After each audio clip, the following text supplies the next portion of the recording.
very new to the best-of-5 environment, or at least not very practiced. So a lot of pressure mounting for these guys. What do they do differently here, knowing that their playoff lives are on the line?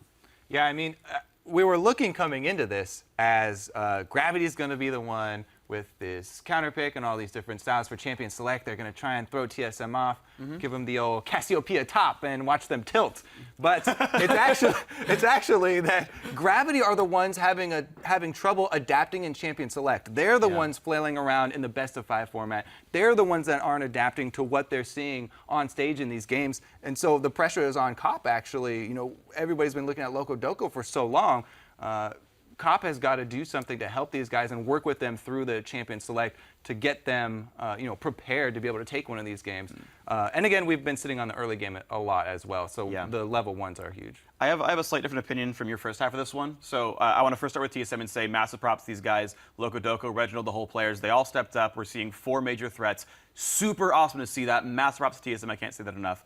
On the Gravity side, though, I think they have made some adaptations that I think, if they worked, would have been really clever. Right? In Game 2, they go Elise instead of Evelynn, and they get the gank pressure, and they hold down the Olaf, and it works. They let TSM play the comp and find a way to beat it. I thought that was cool. It worked, right? They won Game 2. Game 3, they pick an entirely different comp, saying engage the 4-on-4. Let Olaf split push and dive the team before Olaf shows. He's not a very good reactive threat, right? He's got to be at the beginning. So make him TP late, kill the team. If they didn't screw up the level 4 tower dive, that would have been beautiful, and Gravity probably wins Game 3 as well, but Move as an individual goes the wrong way, walks by a pink ward, sells out his team, and they get screwed up because Move goes the wrong way. I want to see the games where Move makes the early ganks happen, and the comps probably look fine from Gravity as a result when he doesn't make mistakes. So either way, though, the argument would be that if Gravity's going to be headstrong in picking the way they're picking, they need to execute better. Yes. Or, as Kobe mentioned, you need to find another way, perhaps an easier way. Maybe an easier way, and that's a valid point.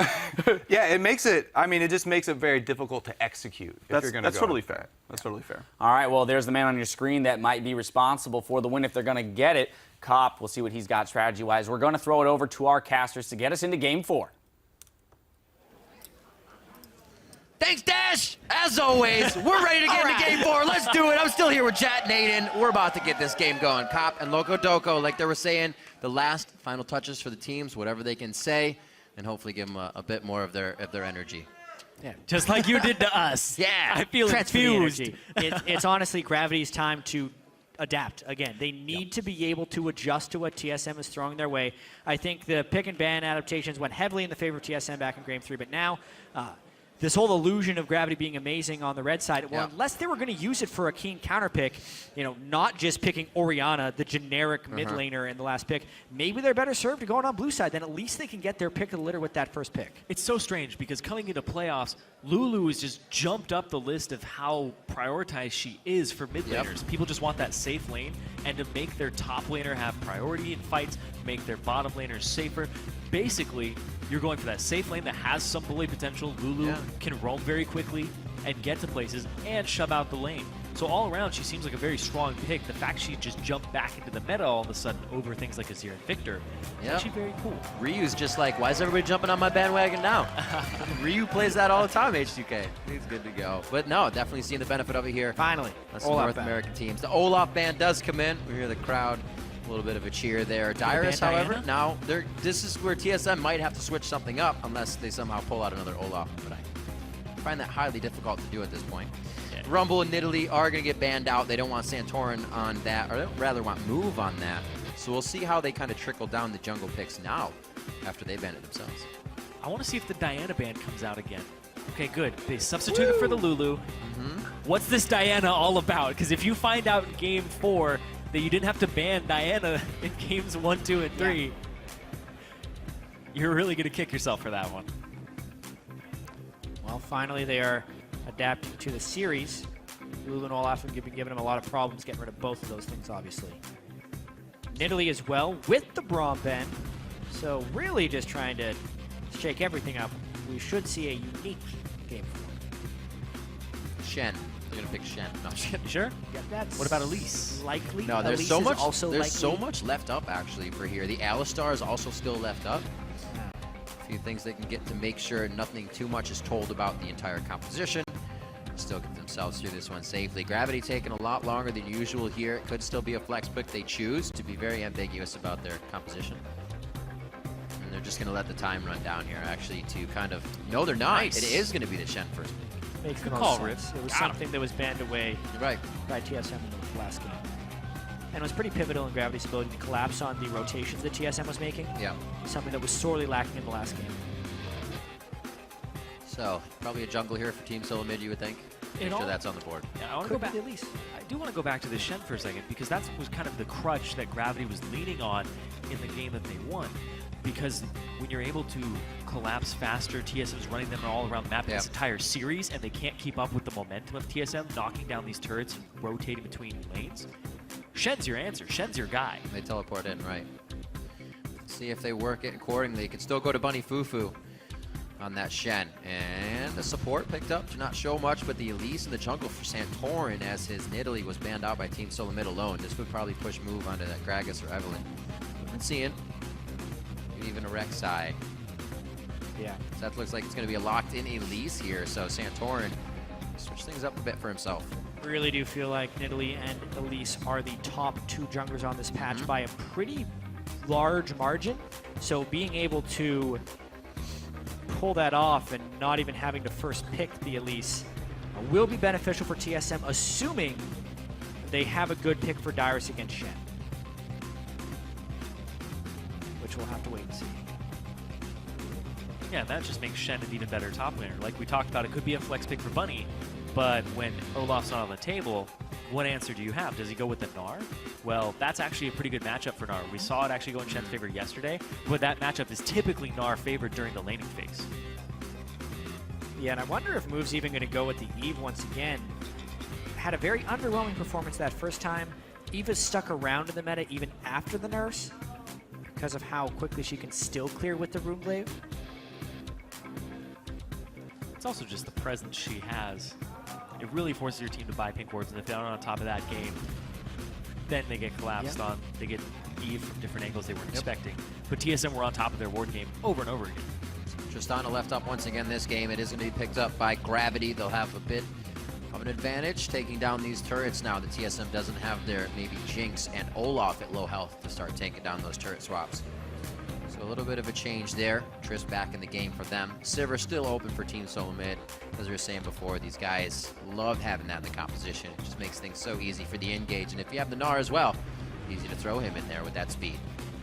Yeah, it's allowing Dyrus to be a split pusher. It's something he's done a lot of. He's actually played Gnar 6 times this split and is 5-1. It's one of his best top lane champions. But it's very much in a split pushing role that he plays that Gnar as well. He's only had 56.8% kill participation in his Gnar games, but won 5 out of 6 because he's really been a strong split pusher, and that's exactly what he needs against Shen. But when he's against Shen, though, and he has the split push pressure and low kill participation, does that mean the Shen is going to be able to go to other lanes much more often and just increase his own kill participation? So Gravity does have an opportunity to actually take these fights. The whole reason, in my opinion, the whole reason Gnar is a good pick against the Shen is because if he gets a slight lead, he can then out-push the Shen. So even if Shen does teleport in, you take the turret because you always have the lane pressure. And therefore, since you have the advantage on Shen, you can also match with your own teleport. Yeah. What will Gravity round out with? I already have the jungler by Fun Hover. Could be the Janna, actually. It is going to be shields and a bit of disengage as well coming in for Gravity here. Interesting way to round out the composition. I'm still wrapping my head around the Diana. If he picks Diana here... You're going to go to bed I tonight thinking about Diana. Like, it's not even a good pick here. So, against Urgot. Yeah, against Urgot, against Shen. You don't have enough damage to blow up anybody when there's a Shen on the enemy team and you're playing Diana. That's the thing. Maybe they're baiting that out as well. Understanding that if she does dive in and have a Janna, it'd be hard to play Diana in this situation anyways for Bjergsen if you were to take that. 20 seconds to lock in a final member to round out a composition that looks like it wants to get on you pretty quick. What can Bjergsen throw into there? Victor's still available here for him to go to something easy. You couldn't really put a cog in. Not a lot of protection there. Ahri was... The Ahri. Oh, that's right. Left up last game and he didn't first go for bans, it. Yeah, in the first game. That one slipped right through, so they are going to go for the RE, bit of AoE AP for them, and safety for Bjergsen. I actually see him trying to kill out Keen in the mid lane here. Have to be careful, though. Yeah. Get more action in that matchup. It's an interesting choice because, I mean, we mentioned how it's not a good time for Diana. Aside from Bjergsen being a very good Ahri, it's still somewhat of an assassin-based pick, and they're still up against double shield and an Urgot, so it's a very tanky lineup they're going to be going up Back against. to with what a we lot saw of during the shielding split potential. more. Same problem. Yeah, it has somewhat of the same problem, so Bjergsen will really have to outperform the expected role to make this work in this team comp. Overall, though, TSM does have a lot of damage. Gravity should actually be feeling quite good about this one because of their tank ball type team with good shielding is what they've been able to win with in the past. There's a lot of pick potential on TSM's comp, though. One person's out of position. The Sivir, the RE charm. You just have so much to get to them. So Yeah. Gravity, they do always have Father Shen looking over them, though. If somebody does get caught, there'll be two there. So they have that advantage. So if they can keep track of Evelyn on TSM's side, they will always know when to take these fights. We see Cop and Loco Doco taking their final steps to the backstage, possibly the very final if TSM are able to come out with a win here. And you know the deal now. Head over to Twitter, tell us who you think is going to take this, how you think the series is going to go. It could be a win for TSM. It could be Gravity keeping themselves in. Just tweet at LOL Esports with the hashtag GVWin or the hashtag TSMWin. And as always, those will be tallied up throughout the game. The crowd is ready. When a lot of games into the Silver Scrapes for Europe, can Gravity make that happen here in North America? Can we get a Game 5? Is Gravity ready for the long haul for their inexperience in best-of-5 playoff matches where TSM is a veteran? And TSM looking to keep that veteran status going into the playoffs. Yeah. They've made finals every single time. And Gravity, they're looking for their first semifinals ever. It's going to be tough. Chronologic Gaming after this, they will have to fight. We saw yesterday, Impulse will be going up against Liquid. That should be an interesting match for them as well. Yeah. What's Impulse against CLG? CLG, right. Liquid I was thinking, I against switched the winner of brackets this. in my head. Yeah, the from winner top of to this bottom plays of the way they Team were Liquid. played. You're But how correct. about that Madison Square Garden, though? Don't want to mislead anyone. Madison Square Garden is for the finals. The And finals, third, right. fourth place. Because there's a third, fourth place match, the semifinals will be played here in LA, and the finals and third, fourth place match will be playing in Madison Square Garden. But a win here basically secures their spot at Madison Square Garden because it's guaranteed top 4. We've heard what that means to the players in the teasers, the trailers that have come out. That is a huge spot, a big stepping stone, as Alltech said, to continue moving themselves on. It definitely proves what they've been trying to put out to the fans all season long, and that it's that they can make it and they have the potential to keep going. See pretty much the same start, not as deep of wards being allowed to put in here with a kind of line of scrimmage wards being placed by TSM. It's actually very different because Gravity have only Right. placed down one ward in this entire first As minute I and said a half that, I of the noticed game. how far they hadn't got in. Why would you save all your trinket wards? 1 minute and 50 seconds. Very frugal. It's very curious. I only do that when I think somebody's going to invade me, and then when I'm doing my buff, I slap it over the wall, make sure they aren't there. But What's hilarious That's is so the one ward actually sees the person that's invading them. worth 100% value ward, 100% ward participation so far. Very well done. making everyone count. Yep. Back down to the bot lane. Turtle looking to put a bit of damage on the lane before they get CS in, causing Bunny Fufu to go ahead. Shove down to Biscuit, and we'll just see Move and Haunter together here until Haunter can get back to the lane by himself. Double jungle on both sides. We'll see what the difference is here between the teams, because it shouldn't be as the same of a start, I should say, between last game.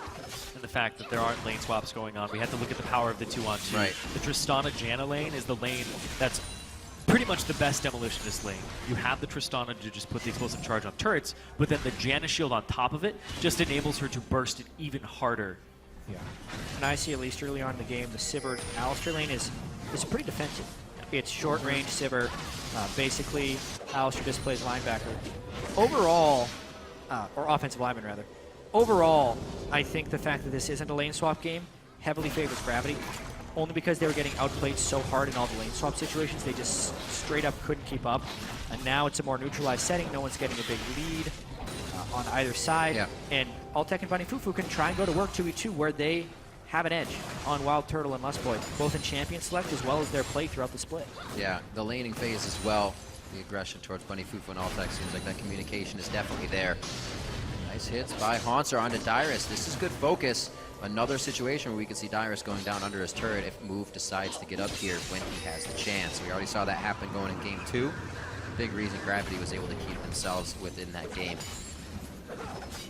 It's not even if Moog shows up either. Because he's Evelyn, you always have to think about, could he be in the side rush? Yeah, is he right next to me? Exactly. Is he coming around the turret? So you'll usually see the lanes of TSM play a little bit further back than normal unless they have an escape tool available. Mid lane, not too much in favor of Keen, but he has stopped Bjergsen on a few minions per each wave coming in. Ricochet's keeping Wild Turtle a pretty good distance from his turret. And in range for maybe Santorin to sneak in if he wants to. Not anything they're trying to get going there at this time of the game. Just 5 minutes in. Very safe. Except for Move. Or I'm sorry, except for, yeah, Move, I should say. Move taking a few risks, getting the deep wards in. That was actually cute by Wild Turtle. Walking up to the low HP creep, spell shielding so the explosive charge AoE damage gave him mana back. Actually, yeah. Very nicely played. Usually playing against the Caitlyn or something, you got mana batteries all over the place. But definitely good to keep in mind when you can get that mana back. Wild Turtle doing so doesn't really have to worry about hooks or grabs in lane, so he can easily use those to get himself some good resources. No potions yet used by the AD carries here. Does it again, actually. It's so important to keep your mana up in this lane, though, because you're throwing out boomerang blades and ricochets constantly up to or against what Altec is doing is just passive. Yeah. Spending no mana to push the wave. You have to keep up. So doing that is very crucial to actually stay even. Yeah. Interesting play. Definitely never seen that from a server player before to take explosive charges. Yeah. So. It's also somewhat dangerous because you're basically walking into auto attack range. If he auto attacks you, he gamed you. Yeah. Boomerang straight through. Cut through the shield, but it would have been a lot more damage had Bunny Fufu missed that. They're still trying to play aggressive. Keep pressure onto Wild Turtle in the bot lane and Lustboy. Surprised we haven't seen too much jungle pressure down here to start things off. But it looks like they're happy with the way things are going. And the junglers are hitting their breakaways, so they want to keep in that jungle. 8,000 to 7.7 right now. Just the CS is really giving the lead over here to Gravity at this point. Nothing too big. Both junglers back. Going for a bit of ability power on their builds. Same build path in that, essentially. You see Dyrus still taking hits up top. 38 to 30 in that lane, so Dyrus is falling behind slightly, but nothing that's not going to make him still a giant number. It's actually pretty big, though, because there's 4 potions still left in Hauntzer's inventory. The potion, yeah, you're right. He's getting that all fight of these taunts off could push Dyrus that out. reduce your damage during the trade, and he just wins them and runs into brush. Drops minion aggro. Really, really just good lane advantage there. It's also fairly disrespectful. Being able to taunt in the lane that frequently just says that he doesn't expect Santorin to ever be up there. Finally, though, Santorin is there, and the ward is in the spot. Instead of coming through the lane, since the lane is shoved, Haunzer is able to stay pretty safe right there. Santorin could have done a bit of a sneak attack, but does not do so. And all the time is for naught. Pretty close there. Help him shove it out. Looks like they won't, yeah, help him shove it out. Looks like it won't matter. Haunzer stays safe on this one. Let's see if they get Dyrus a ward, actually. He may just want to back if they can get this up to the turret so he can get himself some items. Yeah. Leaving him in this lane for longer seems like a bad idea. Out of potions. He's going to lose that war over time. Give him some shove, give him some attention. You see Bjergsen running up top. Urgot with the lack of wave clear. Very exploitable in that sense. But look at this, they make a play down bottom because they see that. They hit Move with the headbutt, double bounce onto Haunzer. It's the flash out and the spell shield coming in for Wild Turtle. They're going to get out alive. So many resources used here, and Haunzer can't get back to the top. This leaves Dyrus alone with the turret, and TSM gets out clean. Flash used. That was just really nicely played by both sides, I think. Gravity saw the roam coming up top lane from TSM, immediately go for the play bottom, but Wild Turtle avoids it. Nice use of summoner spells by both Lustboy and Turtle to make that escape. And the investment itself for the gank wasn't that high, knowing he's Shen, knowing he was going to shop anyway, teleports back to lane. Yep. Nothing really lost has happened. Only good things could have happened to Gravity for there. TSM dodged a bit of a bullet. This could. You have item advantage, bully him a little bit. Taunt still 4 seconds, doesn't have the lane to get him with what jump would be coming up for Dyrus, so Haunzer plays that one smart to get as much CS as possible. I like that, though, because that means Dyrus is about to back, trade as much as possible. You are going to burn through some potions of Haunzer's. You're going to back and TP in with your own items. Do as much damage as possible so that when you get back, you're in good shape. Kind of like when you're a support, or I'm a support, and I eat a biscuit on accident. I'm like, well, I might as well just go fight. So there you go. Use this biscuit a little bit. just get that last bit of damage in valiantly and safely. Dyrus will return to lane quite well off. 56 to 57 in that CS, and he's got his phage built up. Turtle could go pop, and he does. Kill picked up for Altec. So he did not have flash or heal from the previous game, and he also didn't have Lustboy to play defense for him. That was a boo-boo by Wild Turtle right there. He should not have been in that spot in lane. Was trying to get the last little bit of gold, I think, or he already bought. Yeah, he had a BF sword in lane. There was no reason for him to greed for CS at that point, but he does, and it costs him first blood. Feeling safe. He was not. You can even see the vision is pink warded out there, so he was running around in pretty big fog of war, an area they did not control. First Top blood. lane, still back and forth. Not too much here, but Haunzer's plays around the map could definitely take Dyrus off guard. Dyrus gets the hop, and the flash has to be used. I'll be back up at 14 and a half. This is going to be bottom turret, though, because they killed Wild Turtle, and it's the Janna Tristana composition. You get that turret so quickly. That was basically, I think, 3 casters and a cannon minion. They were able to take it from 3/4. Yeah, and we mentioned earlier that the standard lanes would favor Gravity, and we're seeing the results of that right now. Move had matched farm with Santorin early on in the game, but basically Altec and Bunny Fufu, with the help of a big gank, are able to take the advantage down bottom lane. Haunzer is working Dyrus a little bit with all the taunts in lane. It's just going perfectly for Gravity early. Exactly. Haunzer was able to push Dyrus back. He needed assistance. They sent people top, and Haunzer gave him the runaround. Big part of having Shen in top lane is that he gets to show up in the bottom lane. You always win that fight by outnumbering them. Very strong map movement so far from Gravity, using those level 6s as well, just about when they came up, making sure they haven't had an advantage. Dyrus gets back to lane, definitely not in the damage dealing factor of things. However, builds a phage, being more of the tanky guy this time. We do see Santorin instead of Cinderhawk, Runeglaive, actually for both of the junglers this game. Clear speed, something Santorin wants a lot of since he does a lot of farming in the jungle. Also, higher damage. There we go. They put the Janna Trist into the top lane now. Put it where the turret is still up. It's something that they failed to do. Jeez, they're going to get a 2-turret advantage temporarily. It's such a good combo. Yeah. This is where we saw Gravity last time being pushed off the turret because they tried so late. Yeah, it's not only that you're getting bonus AD from the Janna shield. Explosive Charge has more damage multiplicatively based on your AD.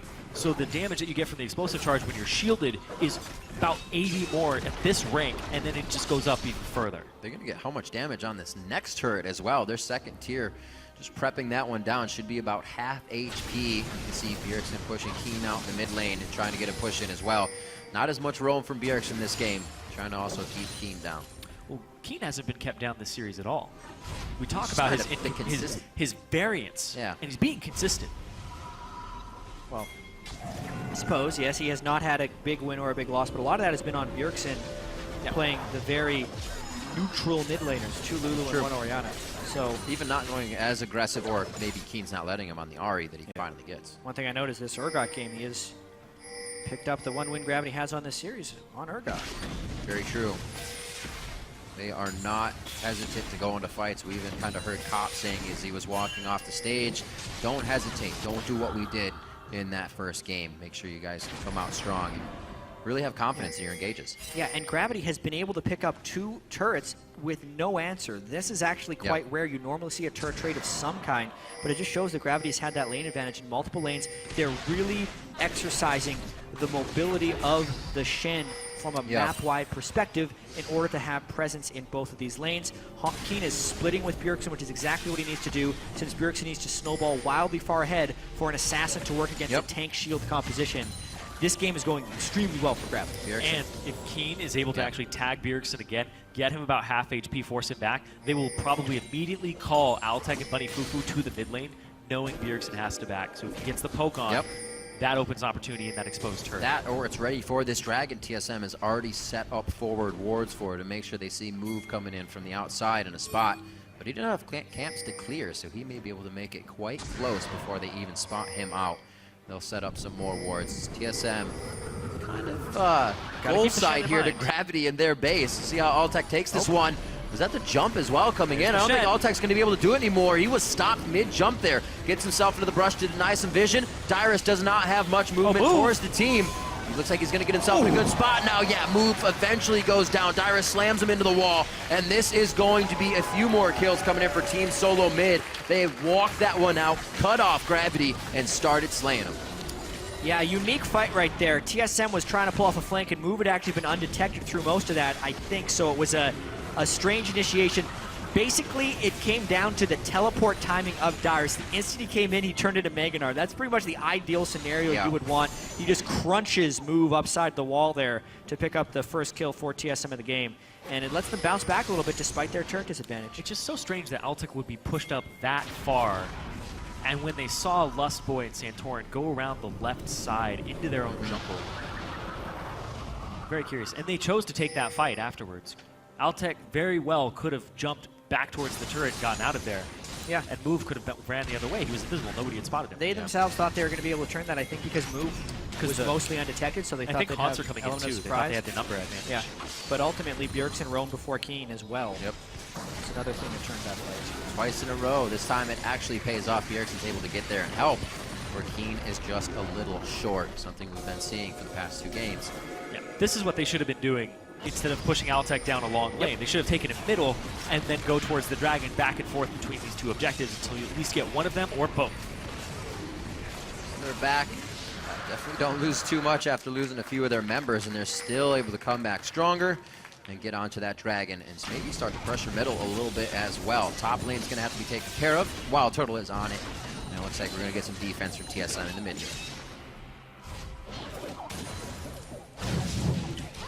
See that again. Yeah, Altic has the opportunity here. That's only the explosive charge.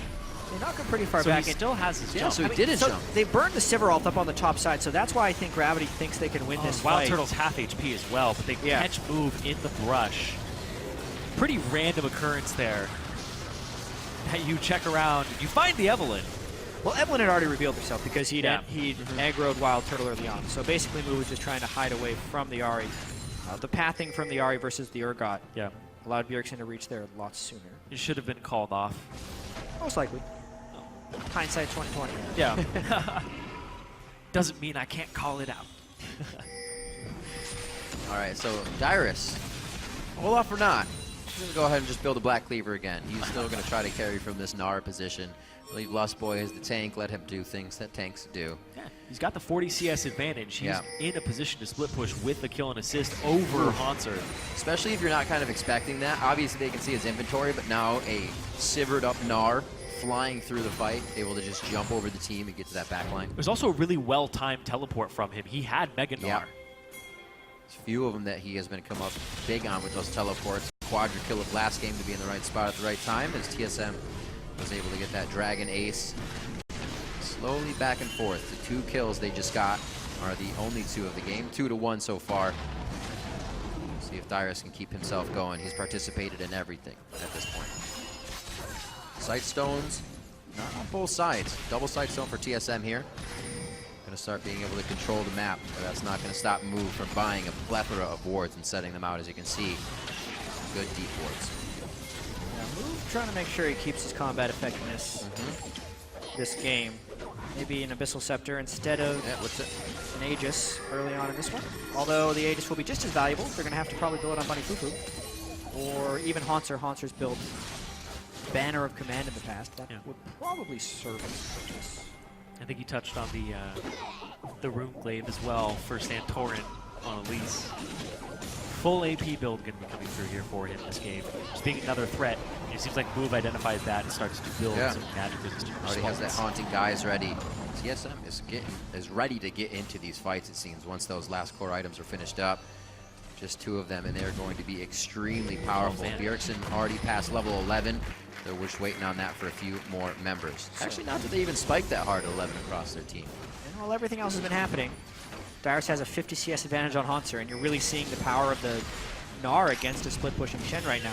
2-level advantage plus the Black Cleaver, so he's shredding through the Sunfire Cape armor quite easily and basically just solos out that turret, cutting back the disadvantage that TSM had prior. Also an upgraded trinket. Dyrus is really good at this split push Gnar. He gets the upgraded trinket, gets the deep wards on the side that he's going to be split pushing, and then just bullies the guy who they send for him, generally staying pretty safe as well. We'll see if he can continue to execute this properly while staying safe. Yeah, he has so much ward coverage in that jungle that's plays down for him, and he has trinkets still in the bank.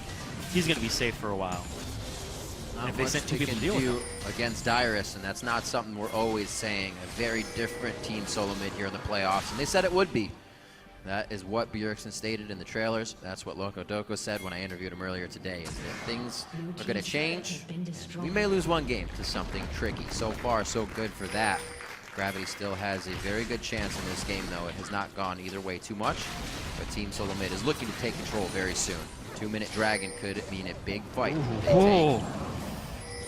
Haunter better watch out. He went in for a taunt. You can't duel Dyrus anymore. Haunter had Nope. to flash the boomerang to get out of that one. Dyrus nearly with the solo kill. Yeah, it's not the same matchup that it was a moment ago. Dyrus has been a top performer for TSM this series. Oh, huge improvement he's had. Watching this again. Yeah, goes in for the taunt. Yeah, I made a huge mistake. But I'll make it again. Walks up, tries to make the best of it, but no. Dyrus still, like, he even had transform there too, so he transforms, make sure he doesn't die on the turret shot. Looking at the items again, Bunny Fufu. After Sightstone and Moby Boots, Zeke's is going to be the item coming in for him. He didn't get to complete it on his Thresh game. So he's looking to enable Altec to do as much damage as possible. If you can blow up this Ahri, who's not going to have his own use for a very long time, and it's going to be a squishy Elise at all times too. I love Zeke's Harbinger. I feel like in most games, if you have an Infinity Edge AD carry, you want it. You want it somewhere in your builds. Even if you don't have an Infinity Edge AD carry, it's still very, very, very strong. Yeah. See if Gravity can get in a position once that item is created to use it. Right now, Altec staying safe. Dodging out a bit of Bjergsen there as we saw here, and it looks like both teams starting to group. Dragon on the plate. Who is it going to be served up to, though? TSM would obviously love this fight with the boards they have up. Almost a few members to pick off, but they still have to respect the push mid. Yeah, and a lot of this fight will have to do with the prep from the top laners. How poked can Dyrus make Haunter, and how can he manage his rage bar before the fight as well? The ward coverage is more even than it has been in the past. TSM has that one nice spot of vision right in front of the Dragon Pit. It's going to be, this is kind of the deciding moment of the mid game. Oh, blue buff up. They can't really do anything about this. Dyrus has the pink ward down, absolute control of it. They're all back so far away, so they're basically just giving the Dragon up. Their items ahead as well. They don't want to make a mistake, but it seems like they can just roll through one of these fights. Oh. If they are to engage it. TP to the bottom side of them. He has flash. Is he going to go for it? No. Oh, misses with the house. Oh, boo! It's going to be jumps out. Whoa, Lustboy over the wall. That's going to be the house hit, and Dyrus picks up another kill on the game after TSM continues through. They persevere for that one. Move way separated from the rest of his team. Did not need to be in that specific spot, but it allows TSM to pick up a kill on a very late play they made towards Dragon. Yeah, I think TSM was the advantage team if they were able to get a clean 5v5 team fight right there, but they give up a ton of ground to Gravity. Gravity up 2 Dragons to 0, TSM with pretty gold. Oh, Lustboy looking for a play on Altec. The crowd control train coming down the path. Altec's able to jump out of the way just at the last second to get some big damage missed. And Bjergsen's coming up on the other side. Spirit Rush already used quite a bit ago, so he's picking these up with regular spells. They're going to be able to drop Haunter. Too many members of Gravity split up now as TSM is making their way through the jungle.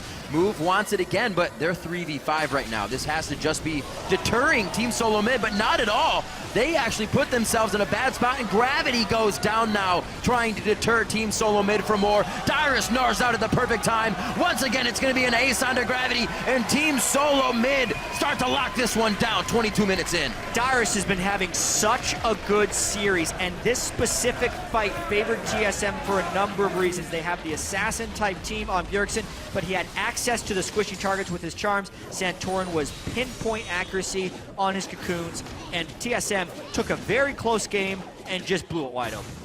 A 6,000 gold lead already, and you're ending up with this ace. Lustboy waits for Altec. Yeah. I do have to mention, though, that Gravity had no business being in these spots. Move was already dead. They'd already lost a fight. All they needed to do was sit in their lanes and try and wave clear. But instead, they grouped 4 people in between their safety of turrets and take a fight that they have no chance of winning. Like, unless they're looking for a pick in that situation, which they shouldn't be in that spot. And we talked about this composition. It is a pick composition. You have a Sivir who's going to get you when you're out of position. You have an Alistar who's going to punish your positioning. Ahri and Elise. Great double pulverize there by Lux. So many things working out right now. Dyrus as well, the right spots at the right time and understanding what he can do with Gnar, how much longer he can be under the turret, and just timing things well with the ultimate. Looking at when they came into this game for KDA, 72, 45, and 126 for Hanser, or 124. You wouldn't think that Dyrus would be the one getting the kills, because Dyrus was 38, 39, and 124, almost even in kills and death. But Dyrus is completely outshowing Hanser throughout these games, and it wasn't something TSM was letting him do. This absolutely seems like they're allowing him to kind of go with his own game. A lot of it just has to do with what types of team compositions they build. So much of the numbers that TSM had during the regular season were self-fulfilling from the champion selection. They were picking Bjergsen onto the only champion that could conceivably do damage, and then playing completely around him. Anything Bjergsen could do, he's the only playmaker. Yeah. And therefore, everyone else's damage numbers on TSM look pathetic, because they were, since no one else on TSM was doing damage. And now they're picking more well-rounded team compositions. Dyrus also getting a lot of gank assistance, and now they're just picking up everyone. And look, Bjergsen only comes in at the end of that play. That was a play created by people who were not Bjergsen, and it's ultimately what any team needs to do to succeed, is have multiple threats. You're talking about having multiple threats. Santorin is now being able to play threats in these series. He was always on the Gragas, the Rex side. 14 out of his 18 games, he was playing those 2 champions.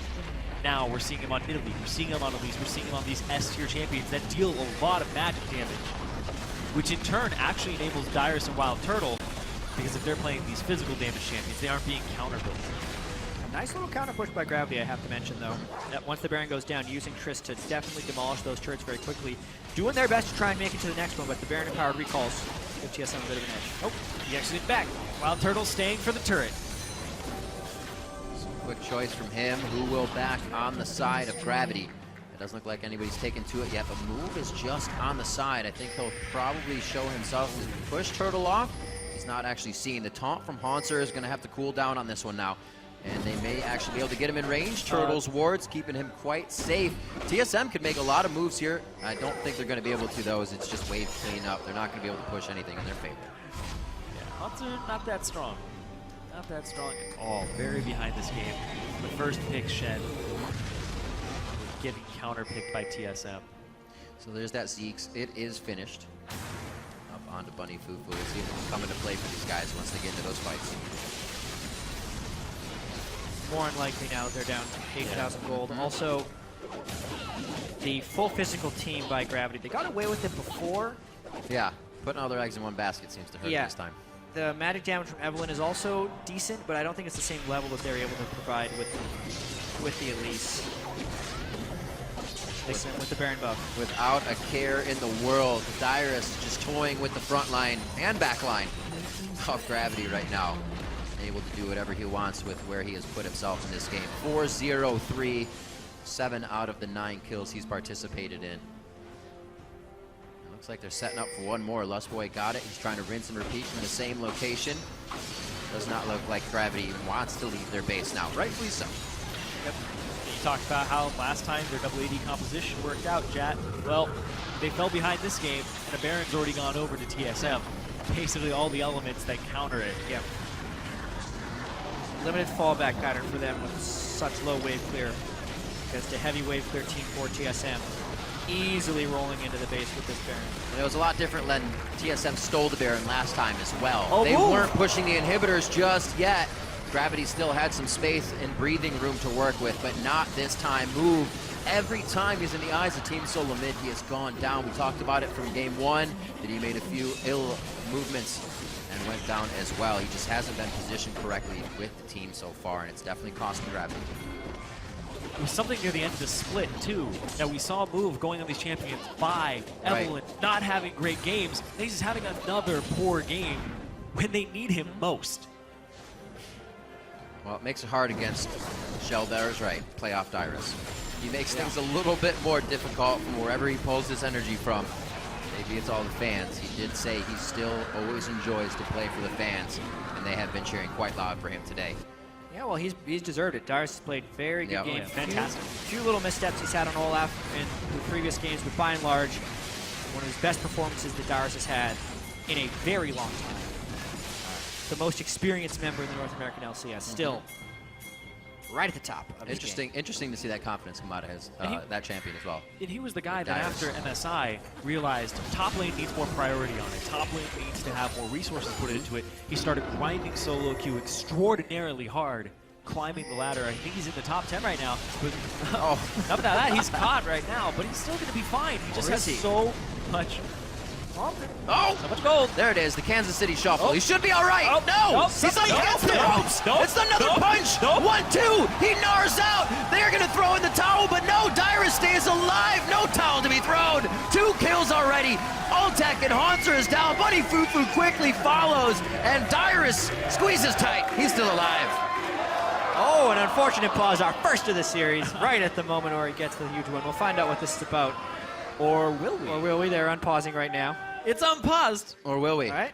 Or will we, John? Needed a back moment into the to game. Everything got quiet. moment to breathe. Everything is okay. Playing again. Going We're for in. it. Looks like TSM. We're back in the game. They might be That ending the should game. be the game after that. Dyrus with a bait right there. Huge tankiness. Gets the Meganar, slams him against the wall. Everyone in gravity goes in. This should be TSM moving on to the semifinals. Move back. They may have considered did a pause or a check of anything wouldn't help the game. It's going to be ended. Team Solo mid running down the tracks. Dyrus the front of the train throughout the playoffs, and Team Solo mid are going to take down Gravity 3-1 in the quarterfinals. And TSM really powered up towards the end of that series. The first 2 games were quite close, looked sloppy from both sides, but these last 2 games from TSM were very clean. They adapted within the middle of the series, they used their experience, and Dyrus had a spectacular performance. Every single game in this series, Dyrus was at the head of the charge for TSM. Wow. They enabled him, they gave him turret gold, they gave him kills, and they gave him TP priority in the top lane to the point that he was something you can't ignore in the top lane. So it was an accidental pause coming in, which was why the pause was instantly released as well. Still, we see the game going to Team Solo mid regardless of the outcome of that pause, and they would have changed something.